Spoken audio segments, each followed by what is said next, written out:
Malungkot mang isipin guys, pero ito na talaga yung last na deliver ko.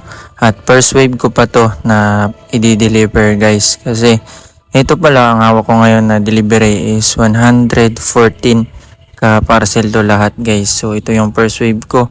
Ito nga pinoproblema ko kung kaya ko ba tong i-deliver lahat.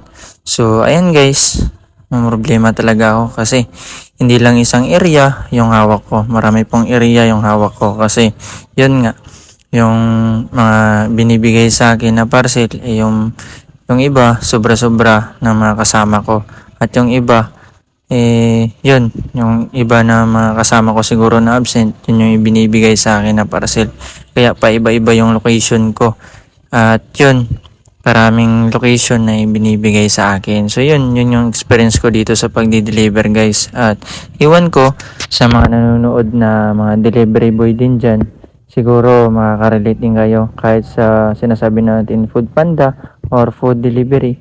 So makaka-relate talaga nito. Only riders knows kung ano kahirap yung trabahong ganito.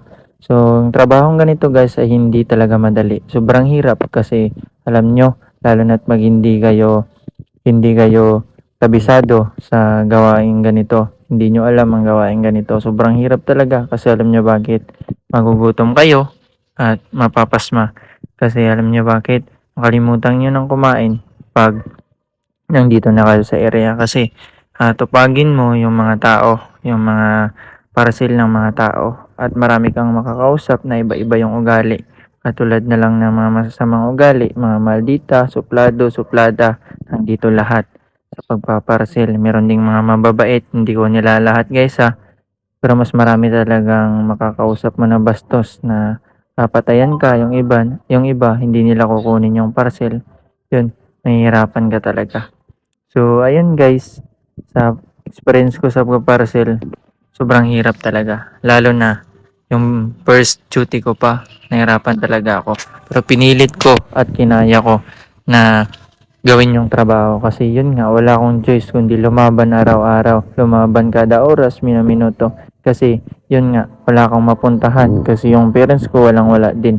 At yun, wala na din akong ama. Kaya yun, kailangan ko magsikap mag-isa, nakasama ang Panginoon sa buhay ko. At ngayon, ito, hahanap ako ng ibang opportunity kasi yun nga, parang hindi ko rin kaya na palaging ganito yung trabaho ko.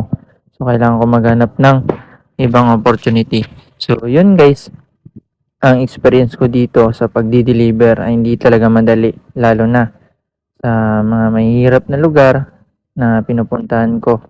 Katulad na lang ng, alam niyo na, yung mga iba na hindi kunin yung parcel nila, yung iba nagka-cancel, sobrang hirap talaga. At ang makaka-relate nito, yung nakadanas lang din ng ganito.